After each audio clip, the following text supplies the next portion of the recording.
Have you ever wondered if there's a point where someone you love could go too far? Do something so hurtful that you'd never take them back? Today, we're exploring one of the most beautiful and challenging stories Jesus ever told. A parable that reveals the very heart of God's love for each of us. This story takes place in first-century Palestine, in a culture where family honor meant everything. Fathers were revered figures, and sons were expected to show unwavering respect and loyalty. Breaking these sacred bonds wasn't just personal betrayal, it was social disgrace that could destroy an entire family's reputation in their community. Jesus begins this parable with a simple setup that would have shocked his original audience. A man had 2 sons, and the younger son approaches his father with an unthinkable request. In Luke chapter 15, verse 12, we read his exact words, "Father, give me my share of the estate." This wasn't just asking for money. This was essentially saying, "I wish you were dead, so I could have my inheritance now." In that culture, this request was so offensive, so disrespectful, that most fathers would have disowned their son immediately. But this father does something extraordinary. He divides his property between his 2 sons, giving the younger one exactly what he asked for. The father's response reveals something profound about love. It doesn't force itself on others, even when it knows they're making terrible choices. The younger son wastes no time. He gathers everything he owns and sets off for a distant country, as far from home as he can get. There, he squanders his entire inheritance on wild living.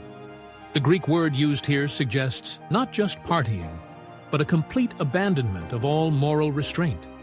He's burning through money, relationships, and his own dignity at an alarming rate. Then, disaster strikes. A severe famine hits the region, and suddenly the young man who was living like a king finds himself with nothing. He's forced to take the most degrading job imaginable for a Jewish person, feeding pigs. These animals were considered unclean, and for a Jewish man to work with them was the ultimate humiliation.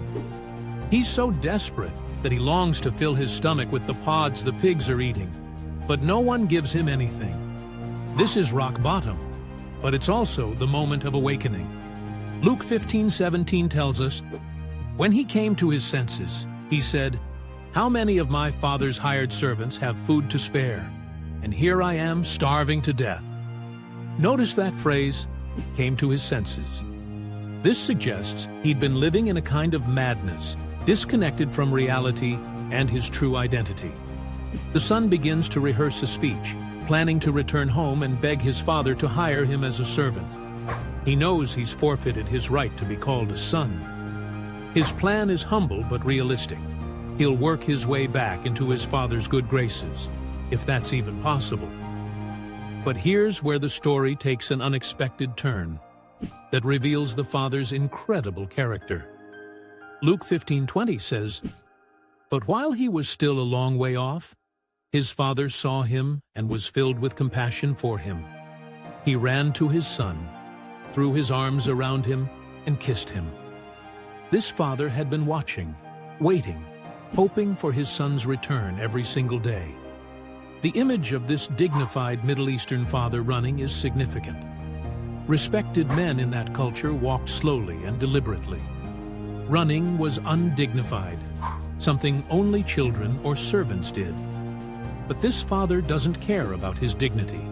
He cares about his son.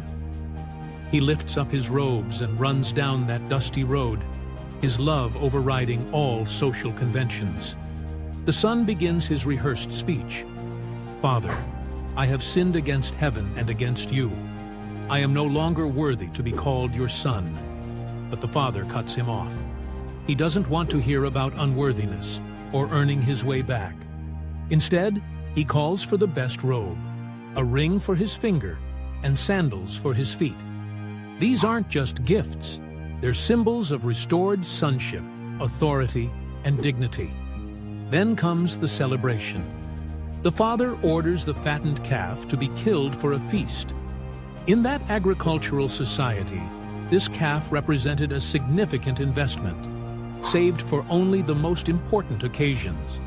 The father is declaring that his son's return is worth celebrating with the very best they have. But the story doesn't end there. The older son, returning from working in the fields, hears music and dancing. When he learns what's happening, he becomes furious and refuses to join the celebration. His response reveals a different kind of lostness. While his brother was lost in a distant country, the older son is lost right at home, harboring resentment and self-righteousness. The father's response to his older son is equally tender. He comes out to plead with him, showing the same patient love he demonstrated to the younger son. The older son's bitter words reveal his heart. All these years, I've been slaving for you and never disobeyed your orders. Yet you never gave me even a young goat so I could celebrate with my friends. The father's reply is gentle but profound. My son, you are always with me, and everything I have is yours. But we had to celebrate and be glad because this brother of yours was dead and is alive again. He was lost and is found. This parable isn't just about a wayward son, it's about the heart of God. The Father represents our Heavenly Father, whose love doesn't depend on our performance or worthiness.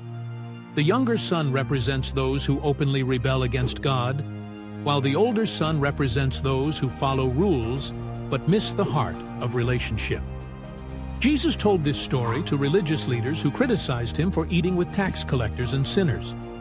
Through this parable, he's showing them that God's love extends to everyone, regardless of how far they've fallen or how self-righteous they've become. The Father's joy at his Son's return reflects heaven's joy when any person turns back to God. This story challenges us to examine our own hearts.